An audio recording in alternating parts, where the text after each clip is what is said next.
Hello. जय हिंद। आज की क्लास में हम हिस्ट्री देखने वाले हैं।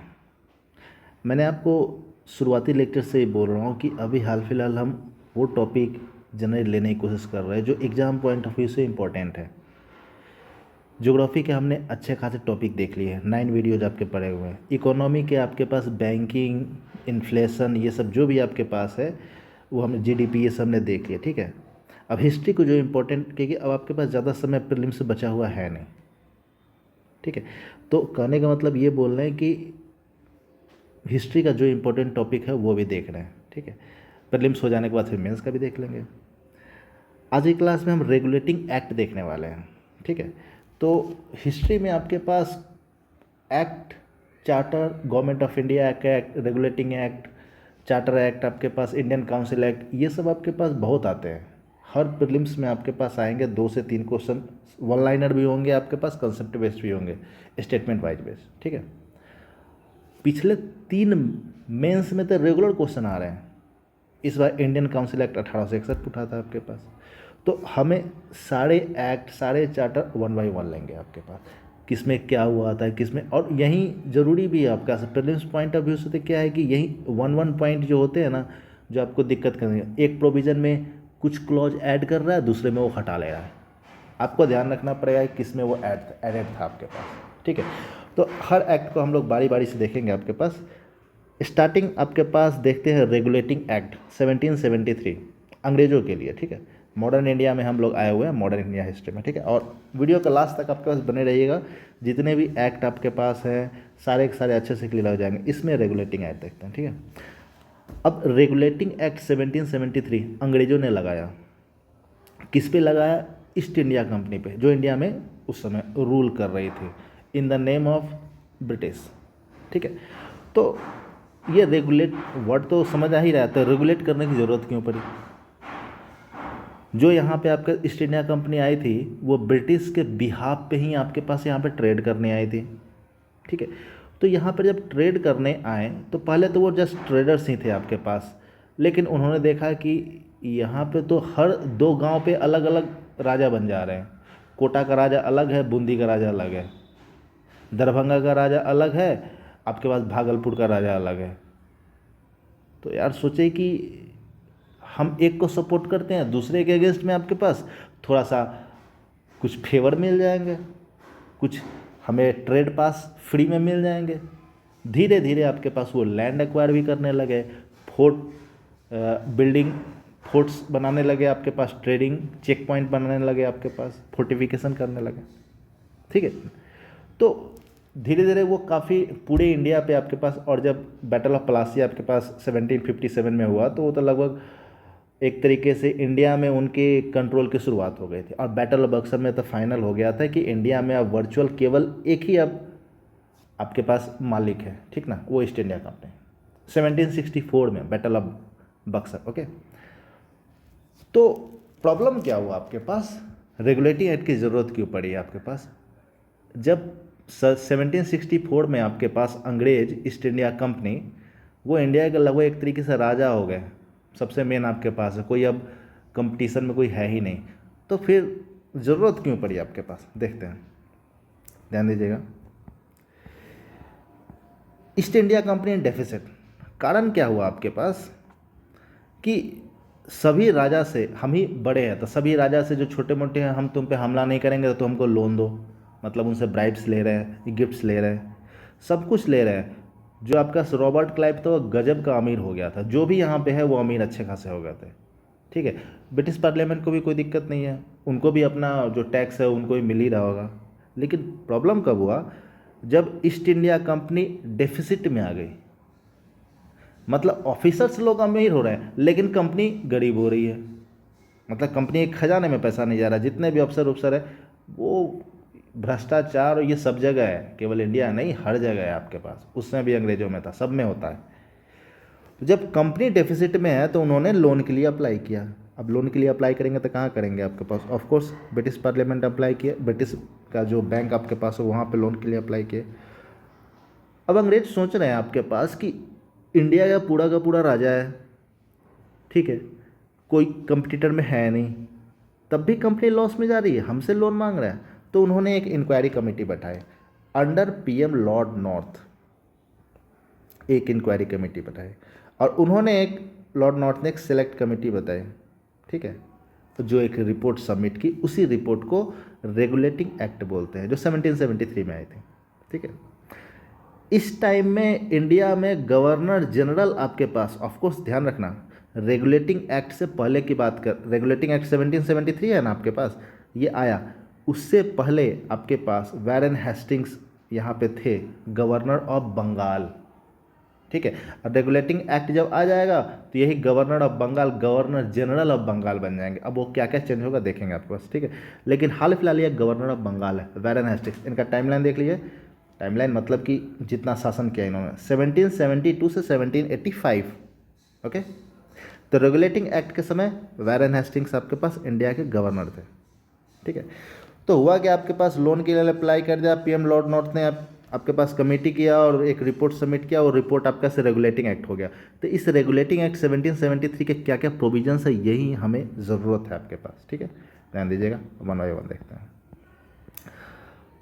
फर्स्ट प्रोविजन आपके पास क्या है, the governor of Bengal was designated governor general of Bengal, ठीक है। मतलब जो बंगाल का गवर्नर थे दैट इज वैरन हेस्टिंग्स, अब वो गवर्नर बंगाल के नहीं होंगे, केवल टोटल आपके पास गवर्नर जनरल ऑफ बंगाल हो जाएंगे।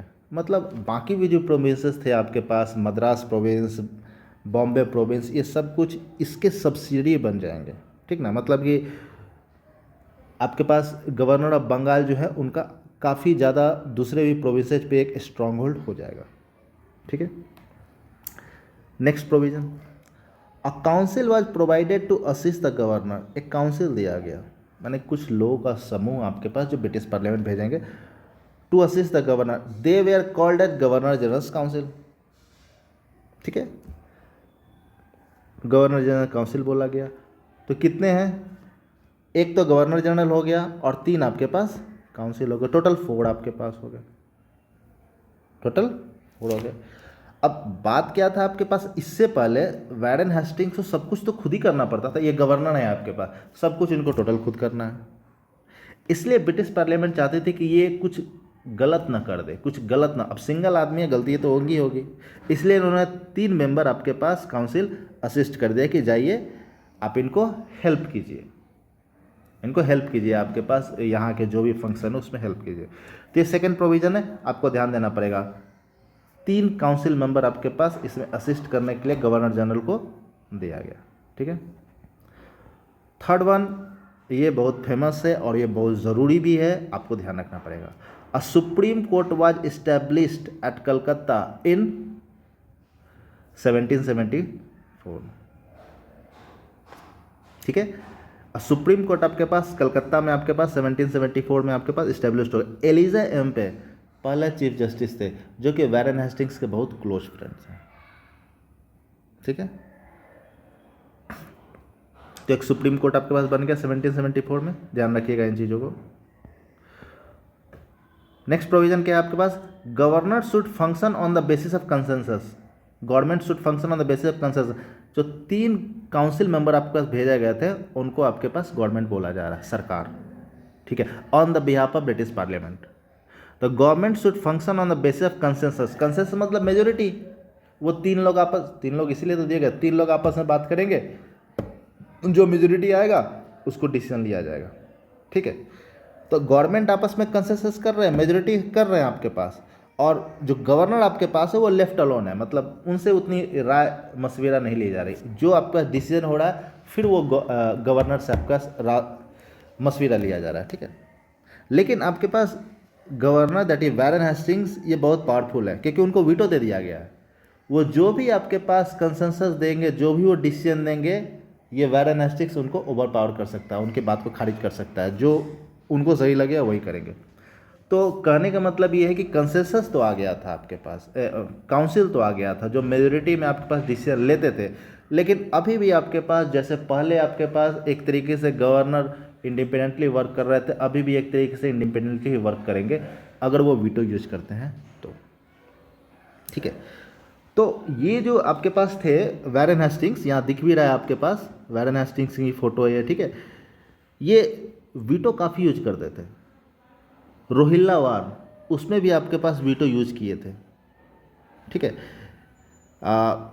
वीटो यूज किए थे आपके पास। और इनकी सबसे बड़ी गलती थी आपके पास डेथ ऑफ राजा नंद कुमार, ठीक है, डेथ ऑफ राजा नंद कुमार। राजा नंद कुमार थे आपके पास, वो गवर्नर ऑफ बंगाल के समथिंग एक पोस्ट में थे, दीवान टाइप के, ठीक है। तो उनका आपके पास एक तरीके से इन्होंने मर्डर ही किया आपके पास, ठीक ना, मर्डर नहीं मतलब उनको सुप्रीम कोर्ट में भेज दिया गया और सुप्रीम कोर्ट में वो उनके दोषी थे इलिजाम पे, तो फांसी की सज़ा दी गई। तो ये जो आपके पास है ना डेथ ऑफ राजा नंद कुमार, ध्यान रखना आपके पास ये जो लॉ होते हैं उन लोग के लिए एक केस स्टडी भी हो जाता है। This is the first judicial murder in colonial India, इसे ब्लैक केस भी बोलते हैं। First judicial murder death of Raja Nand Kumar, ठीक है। तो बात क्या थी कि ये वीटो से लिया गया था। तो जो 3 मेंबर आपके पास है या काउंसिल आपके पास, उन्होंने ब्रिटिश पार्लियामेंट को लेटर लिखा कि ये गवर्नर हमारी बात तो सुन नहीं रहा है, कर तो अपनी मर्जी की रहा है, हमेशा वीटो ले लेता है आपके पास, ठीक है। इसलिए 3 एंग्री थे, हमारी ज़रूरत ही क्या है, आप तो हमेशा वीटो ले लेते हो, ठीक है। तो ये प्रॉब्लम आपके पास, अब कोई भी एक्ट आया है तो ये प्रॉब्लम आपके पास आएगा, ये माइंड आपके पास डिफरेंसेस आएंगे, ये आगे आने वाले एक्ट में चेंजेस होंगे, सुधार होंगे आपके पास, ठीक है। देखते हैं उसको आपके पास। अभी नेक्स्ट देखते हैं, ध्यान दीजिए। 3rd देख चुके हैं, 4th भी देख चुके हैं, 5th देखिए। The company servants were asked not to accept gift, company servants were asked not to accept any gifts, bribes from Indians directly और इनडायरेक्टली। मतलब बोला गया कि जो कंपनी के आपके पास सर्वेंट करने का मतलब जो ऑफिसर है आपका, उनको बोला गया है कि आप गिफ्ट मत लो, कोई भी घूस मत लो, इंडियन से डायरेक्टली या इनडायरेक्टली, मतलब आप करप्शन मत करो, ठीक है। कहने का मतलब करप्शन अगर नहीं होगा तो कंपनी के राजकोष में आपके पास पैसा जाएगा, कंपनी को लोन की ज़रूरत नहीं पड़ेगी, आपके पास रीच होगी। लेकिन बस बोला गया है आपके पास, ठीक है। सर्वेंट्स दैट इज ऑफिसर ही बोले हाँ ठीक है, एक्ट में मान लेते हैं आपके पास, करना किसको, ठीक है। Next one is later due to revolts. Of course revolt तो काफ़ी हो ही रहे थे इंडिया में आपके पास, ठीक है। अब अंग्रेज है तो आपके पास जुल्म ढा ही रहे हैं, तो रिवोल्ट हो रहे हैं, वार्स हो रहे हैं, अपराइजिंग हो रहे हैं। तो एक 4th मेंबर ऐड किया गया, 3 ही मेंबर गवर्नमेंट में थे, 3 ही काउंसिल मेंबर थे, एक 4th मेंबर ऐड किया गया।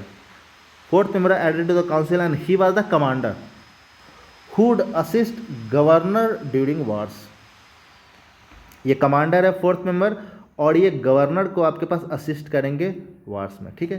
ध्यान दीजिए आपके पास, ये हमने देखा है, ये देख 1 + 3 = 4, दैट इज एक गवर्नर जनरल ऑफ बंगाल थे आपके पास, 3 काउंसिल मेंबर थे, एक और ऐड कर दिया गया, मतलब 1 + 3 + 1 दैट इज = 5। तो जो आपके पास एक और आपके पास नया मेंबर आपके पास आया, that is 4th member in the government, ठीक है। वो कमांडर है जो कि गवर्नर को आपके पास वार्स में असिस्ट करेंगे। तो ये सब ध्यान देना पड़ेगा, ये जस्ट लाइन दे देगा, आपसे पूछ लिया कौन से एक्ट के अंदर आया था, आपको ध्यान देना पड़ेगा। तो प्रोविजन सारे आपके पास याद रखने हैं, प्रोविजंस आपको याद रखना है, ठीक है। अब ये मैंने देख लिया 1 + 3 + 1, एक गवर्नर थे, 3 काउंसिल थे, एक कमांडर, आपके पास टोटल 5 हो गए, ठीक है। तो कहने का मतलब ये प्रोविजंस आपके पास 6, ये तो आपके पास एक तरीके से कंठस्थ याद रखना पड़ेगा। प्रीलिम्स में 1 लाइनर काफ़ी पूछेंगे, स्टेटमेंट पूछ देगा कौन एक्ट से, ये आपको ध्यान रखना पड़ेगा, ठीक है। अब क्या है कि ये जो अभी मैं आपके पास फिर से बता रहा हूँ मेरिट्स, इसके बाद डिमेरिट्स आपके पास आएंगे। ये प्रीलिम्स पॉइंट ऑफ व्यू से तो उतने इंपॉर्टेंट नहीं, क्योंकि प्रीलिम्स में आपके पास मैक्सिमम प्रोविजंस पूछेगा, फीचर्स ऑफ एक्ट, कोई लाइन दे दिया, पूछ दिया कौन से एक्ट से। ये मेरिट्स डिमेरिट्स आपके पास क्या है कि ये मेंस के लिए लिखने की ज़रूरत है, ठीक है। इस बार आपका इंडियन काउंसिल एक्ट आया था, मैंने मतलब बोला था 70th BPSC में, ठीक है, बिहार प्रीलिम्स में आपके पास, ये अप्रैल में आपके पास मेंस हुआ था उसमें, ठीक है। तो बहुत सारे एक्ट आते हैं, गवर्नमेंट ऑफ इंडिया एक्ट 1858 आया था आपके पास, ठीक है। तो एक्ट आते रहते, तो आपको मेरिट्स डिमेरिट्स भी लिखने पड़ेंगे, और ये लिखोगे तो आपके पास आंसर अच्छा होगा। और मैंने यहाँ पे जितना लिखा है उतना बस आप लिख दो, मोर देन इनफ आपको नंबर मिल जाएंगे, जितना चाहते हैं, एवरेज से तो अच्छा नंबर मिल जाएगा, ठीक है। ध्यान दीजिए आपके पास क्या मेरिट्स। अब पहली बार तो एक्ट आया है इंडिया में, इससे पहले क्या था, कंपनी जो था अपनी मन की मर्जी कर रहे थे, हम ही मालिक है, हम जो चाहेंगे सो करेंगे, न कोई कानून है न कुछ है। जो यहाँ पे कुछ ऑफिसर है आपके पास, दैट इज रॉबर्ट क्लाइव उस समय थे आपके पास सबसे हेड, ठीक है। जो हमने बोल दिया वही सब कुछ हो गया, dual government of Bengal, Robert Clive ने खुद से, मतलब एक तरीके से वो एक्सिक्यूटिव भी है, लेजिस्लेटिव, सब कुछ वही थे। Dual government of Bengal, Bengal में दो शासन चलने लगा था, दो गवर्नमेंट चलने लगा था आपके पास, कोई दिक्कत नहीं है, पैसा आ रहा है, इसलिए तो करप्शन खूब बढ़ा। और फिर उसका लोन अप्लाई हुआ तो फिर फंस गए, रेगुलेटिंग एक्ट आपके पास आ गया, ठीक है। और डेथ ऑफ राजा नंद कुमार बोला हूँ ना, इसके कारण आपके पास वाराणसी पे इम्पीचमेंट आपके पास हुआ था, मतलब महाअभियोग जो बोलते हैं। तो वहाँ पे ब्रिटिश पार्लियामेंट में जब लौट के गए थे तो इन पे इम्पीचमेंट हुआ था, महाअभियोग, ठीक ना, कि इतने ज़्यादा पैसा लिए, करप्शन लिए, उनको गलती से मार दिए। लेकिन फिर छोड़ दिया गया कि हाँ ठीक है, सब कुछ आपने किया, लेकिन आपने इंडिया में कंपनी को एक इस्टेब्लिश किया है आपके पास, ठीक है, तो चलो ठीक है, बच गए।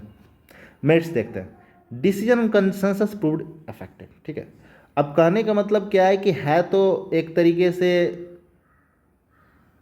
वीटो पावर गवर्नर के पास, ठीक है, लेकिन इससे पहले तो कोई ऐसा प्रोविज़न भी नहीं था ना, गवर्नर तो अपनी मर्जी से काम कर रहे थे। अब कम से कम कंसेंसस तो आ गया, गवर्नमेंट तो आ गया, कुछ मेजोरिटी तो आपके पास आ गई, कुछ तो होल्ड होगा ना, मतलब कि कुछ मेजोरिटी करके वोट दिए, governor general of Bengal veto use करेंगे, लेकिन सुनेंगे ना, हाँ भाई ये सही है तो ले लेते हैं। एक माइंड से अब थोड़ा काम नहीं हो रहा है, 3-4 माइंड से आपके पास काम हो रहा है। तो पहली बार एटलीस्ट एक कंट्रोल आया था, ये इफेक्टिव आपके पास हुआ था, ठीक है। फॉर फर्स्ट टाइम, पहली बार company work efficiently and was organize, सही बात है। इससे पहले आपके पास जो मर्जी किया, हमें अच्छा लग रहा है, हम लॉ बना दे रहे हैं, जो कर रहे हैं, तो कंपनी को ये मतलब कि इफेक्टिवली ऑर्गेनाइज कराने के लिए ब्रिटिश पार्लियामेंट की भी ज़रूरत थी। वो भी चाह रहे थे कि हाँ भाई हम इस कंपनी पे कैसे होल्ड करें, ये बहुत ज़्यादा प्रॉफिट कर लेगा, बहुत ज़्यादा आपके पास स्ट्रॉन्ग होल्ड कर लेगा। तो जैसे अमेरिकन वार ऑफ इंडिपेंडेंस हो गया, अमेरिका अलग ही साइड हो गया कि भाई इंग्लैंड हम आपको नहीं जानते, आप माँ बाप हमारे थे, अब हमारा अपना एक देश हो गया। इंडिया भी साइड हो जाता अपना, ब्रिटिश पार्लियामेंट से होल्ड ख़त्म कर लेते। लेकिन यहाँ जो थे आपके पास ऑफिसर, वो करप्टेड थे, अपना जेब भरते गए, कंपनी आपके पास लॉस में चल गया तो फिर मांगना पड़ा मदद, इसलिए आपके पास कंट्रोल रह गया उनका ब्रिटिश पार्लियामेंट का, ठीक है। तो पहली बार कंपनी आपके पास इफिशिएंटली काम की और ऑर्गेनाइज रूप में, ठीक है। Third one is the interference of the British parliament and the crown was seen through the act, ठीक है। इंटरफेरेंस आपके पास ब्रिटिश पार्लियामेंट का और क्राउन का इस एक्ट के थ्रू देखा था, ठीक है, पहली बार आपके पास देखा था। इससे पहले कोई होल्ड नहीं था आपके पास। क्या है, 1600 में, ठीक है, उस समय यहाँ पे अकबर ही राजा थे आपके पास, मुगल राजा अकबर, उन्होंने आपके पास बस एक चार्टर दे दिया था ईस्ट इंडिया कंपनी को, जाइए आप इंडिया में, इंडिया और इंडिया की इधर, मतलब ईस्ट इंडिया कंपनी नाम ही है ना, ईस्ट कंट्रीज में जाइए आप ट्रेड कीजिए, बात खत्म, ठीक है। और एक मोनोपोली आपके पास दे दी गई थी, और कोई कंट्रोल नहीं करना है, हाँ टैक्स वैक्स हमको देते रहिएगा, आपके पास यहाँ पे ला के सामान बेचते रहिएगा, कोई दिक्कत नहीं है।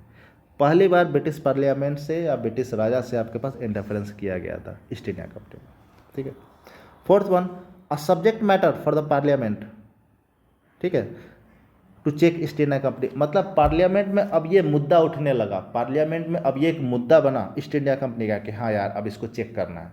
इससे पहले कोई मुद्दा ही नहीं उठता था, ये अलग ही चल रहा था आपके पास। अब ये मुद्दा उठने लगा पार्लियामेंट के, हाँ कि ठीक है इनको चेक करना पड़ेगा, इनको खुला छूट ना दी जाए, ठीक है, देखना है इनको, इन पर कंट्रोल रखना है आपके पास, क्या करते हैं क्या नहीं करते आपका ध्यान रखना पड़ेगा, नहीं तो ये भी छिटक जाएंगे अमेरिका की तरफ, ठीक है।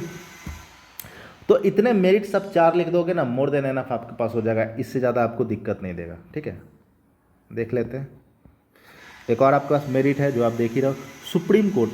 सुप्रीम कोर्ट मैंने बोला 1774 में इंडिया में आपके पास इस्टेब्लिश हो गया था ना। एलिजा एम्पे आपके पास फर्स्ट चीफ जस्टिस बने थे, तो सुप्रीम कोर्ट आपका लॉ मेकिंग अथॉरिटी बनी। अब कुछ कानून बनेगा, पहले आपके पास legislative, law making authority, executive, सारे के सारे आपके पास केवल गवर्नर ही थे, वो जो बोलेंगे वहीं आपका पत्थर की लकीर है, इसको मार देना है तो मार दो, ठीक है। अब कुछ लॉ बनाने वाले हैं, लॉ मेकिंग अथॉरिटी, ठीक है। अब वैरन हेस्टिंग्स, एलिजा एम्पे दोस्त थे, आगे तो कोई आएगा चीफ जस्टिस, जरूरी थोड़ी है दोस्त आपका, उनके मत अलग भी तो हो सकते हैं, कानून प्रिवेल भी करेगा, ठीक है। तो supreme court law making authority, ये आपके पास ओल्ड बिल्डिंग दिख रहा है, ये आपका सुप्रीम कोर्ट कलकत्ता की बिल्डिंग है।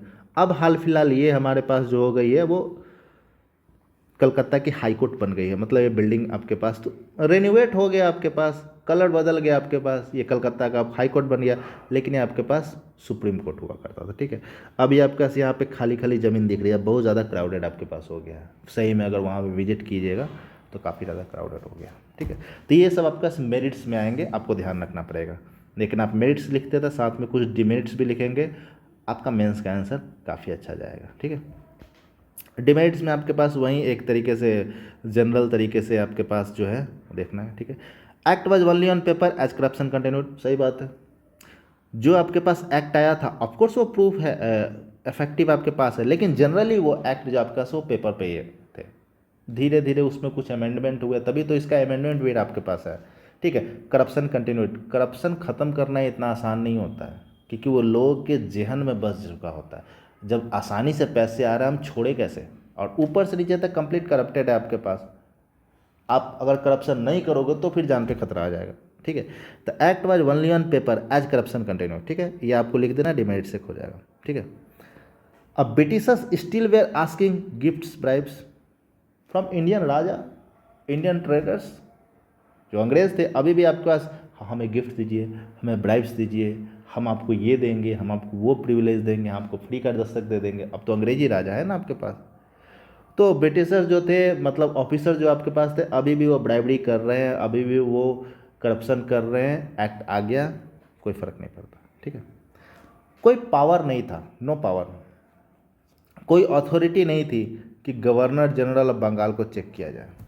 गवर्नर जनरल ऑफ बंगाल पहले आपके पास रेगुलेटिंग एक्ट से पहले ऑल पावरफुल थे, और अभी भी हाल फिलहाल अगर governor general of Bengal consensus government की बात मानेगी, जो मेजोरिटी की बात आई है काउंसिल की, ठीक ना, गवर्नर्स काउंसिल की, तो ठीक है, मत मिल गया। नहीं तो अभी भी वो ऑल पावरफुल है, मतलब वो उनकी बात मान भी सकता है, नहीं मान सकता, वीटो दे के अपनी मन की मर्जी भी कर सकता है। मतलब अभी भी हाल फिलहाल कोई एक अथॉरिटी नहीं है जो गवर्नर जनरल ऑफ बंगाल के पावर को चेक करे। ठीक है, तो कहने का मतलब क्या है कि यहाँ पे रेगुलेटिंग एक्ट आपके पास 73 जो भी आपके पास है वो हमने देख लिया। ठीक है, अब सीधी बात है आपका, इसके बाद अगला एक्ट देखेंगे, दैट इज़ आपके पास पिट्स इंडिया एक्ट।